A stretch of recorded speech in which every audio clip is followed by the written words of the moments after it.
Today was a day of some small victories that feel a lot larger than they are, things that have kind of been plaguing us for a while.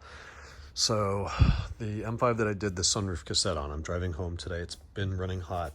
Got a new fan and fan clutch in that seems to be locking up as designed. So hopefully things will be cooler. We'll find out on the way home, and more importantly on the way up here tomorrow in some heat. This thing got cleaned up and is all ready for the PDI. It'll be picked up tomorrow at about noon.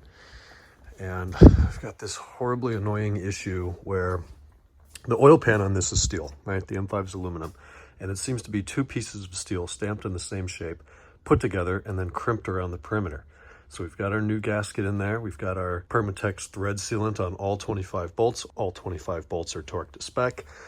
And the seeping that we have is not from the upper pan, lower pan interface, but rather where the two pieces of oil pan go together and crimp. And it's not like dripping, it is almost bubbling. You look at it and it's like if you were sucking your own spit through a straw. It looks like that. And it's enough that it just starts to leave a little bit of oily residue around this, which we've cleaned off with brake clean and copious amounts of shop towels. So I'm calling this a defective oil pan.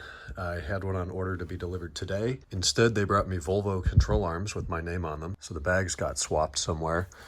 Now we're supposed to have it tomorrow, but that was the last one. It's Euro brand. You can't get the genuine BMW brand. It's just a nightmare. So we'll see tomorrow and talk to the customer and see what he wants us to do with it. Otherwise, this thing just needs belly pans and a quick inspection PDI to get it out the door. Bunch of work on the wagon today. So I had installed some software on the ThinkPad to do a DME tune on my 540, which seems to be working, but that nuked like 4 of my 5 applications that I need to use. I can't use ISTA, I can't use IMPA, NCS Expert, NCS Dummy. None of it works. They don't see the cables. It deleted all the cable drivers.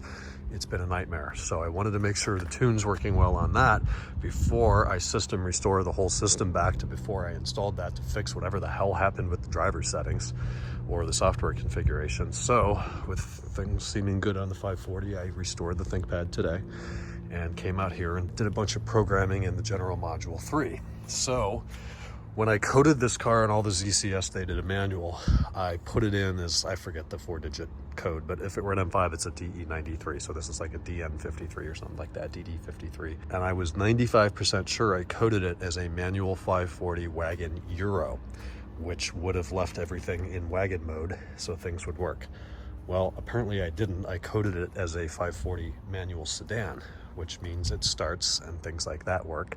The car runs and drives, but the general module needs to be programmed for the wagon. Reason being, we've got 2 poppers back here, one for the glass and one for the whole hatch. There's 2 relays over here, K70 and K90, that are responsible for each of these motors.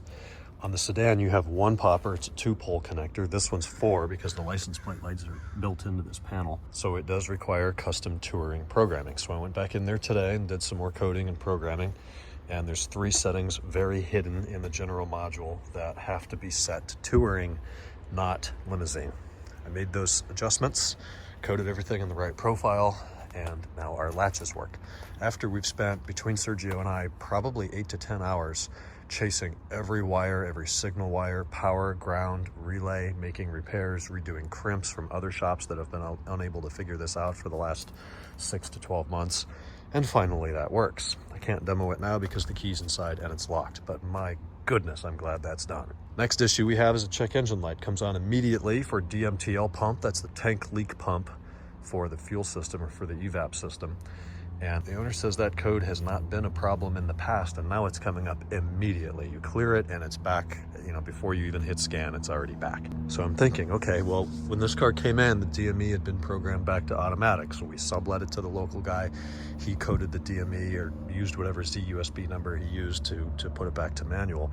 So I do some research. I go on IMPA, I pull up that number, I start looking into it. That's for 01, which uses a DMTL pump. This car's a 1299 2000 model year that uses some other like DNP or DNO emission system. So I'm not sure why he would have coded a 2000 DME for a 2001 E39 540, but that seems to be the case. So the DME is out getting reprogrammed yet again to a different ZB number or ZUSB number for the 99 and 2000 cars. That should probably alleviate that code. It's these things that I know nothing about that I have to do a deep dive and learn all the nuances and read 60,000 forum posts. It's extremely time consuming, and I can't bill somebody 12 hours and be like, well, I had to go learn the whole system. You know, I've got to take somewhat of a loss on it. But I don't know, man, these wagons are a pain in the ass. The things that are different than the sedan are strange, and I part of it is I'm not into wagons. I don't particularly love them myself, and when you're not into it or emotionally or personally attached to it, you're a little bit less excited about doing the deep dive to learn all of it. But these are growing pains and now things that I can do very quickly and make more money on in the future. Mike spent the day on the timing chain and guide cars, kind of cleanup day. All the mating surfaces get cleaned, put the timing covers in the big ZZ machine. He's got the timing chains on. I think he put the front main seal in the timing cover, which cleaned up absolutely beautifully. Yeah, chains are on, Vanos hubs are on, exhaust sprockets, all of that's torqued. Engines at TDC, cams are locked. Got the little tensioner tool in here for a tensioner guide. So tomorrow starts the process of timing the engine, reinstalling the timing covers, belts, accessories, pulleys, all that sort of stuff. And then this engine bay needs a darn good cleanup. Here's the timing cover. The investment in that ZZ machine is very well worth it. This was caked in oil and just dripping before, and now it looks new. We're going to need to pull the accumulator off the back of this M62 because one, the pipe pulled out, but the O-rings back there are just 100% plastic. They're absolutely shot. The valley pan seems to be dry, so I think we can leave the throttle body and intake manifold in place, just pull the accumulator off the back, clean that out, replace those gaskets, and then there's 4 O-rings, one on each pipe in the front, one on each pipe in the back. Get that all resealed. It's coming up on 7 o'clock. It's a beautiful Wednesday night. It feels like Monday after a day off yesterday, but I'm gonna head out of here. I've got a bunch of online work to do and a few calls to make tonight. Then we'll be starting on this M6 soon. We'll be starting on that M5. This man owes me money. I'm waiting for a supercharger here. I think the work scope is about done here. The DME could be back as early as Friday, so if that fixes the code, then we'll get that thing out of here. Here I'm waiting on an engine or to hear from the customer if we're proceeding with engine replacement or rebuilding. We don't know yet. This is the next major pain in the ass. It's secondary airflow too low. We've replaced the secondary air pump. We fixed a wiring fault that kept causing the fuse to blow. It's got a new fuse. We've replaced the one-way valve in the gasket. The vacuum lines are good. That's like the whole system. I do not understand why that code keeps coming up. We'll have to keep working on it. And the last Z8 update is last week we got it flashed to the Evolve software. Thing runs like an absolute bag of shit. Sounds like it's cammed.